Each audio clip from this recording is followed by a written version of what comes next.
আমরা অনেকেই তো প্রতিদিনই রোজগারের পিছনে দৌড়াই, কিন্তু আমরা সকলেই এই কথাটা কতজনে ভাবি যে আল্লাহ তাআলা কোন রোজগারে বেশি বরকত রেখেছেন এবং আল্লাহ তাআলা কোন রোজগারকে বেশি পছন্দ করেন।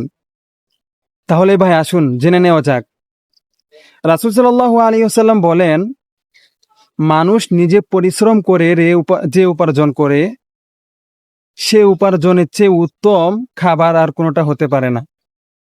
অর্থাৎ নিজের পরিশ্রমে উপার্জিত রুজি আসল বরকতময় রুজি।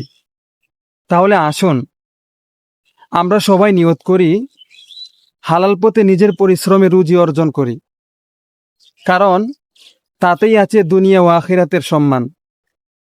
আমরা এখন থেকেই আল্লাহ তাআলার সন্তুষ্টির জন্য এবং আল্লাহ তাআলা যাতে খুশি হন এর জন্য নিজে পরিশ্রম করে রুজি উপার্জন করি। আল্লাহ তাআলা আমাদের সকলকে তৌফিক দান করুক। আমিন।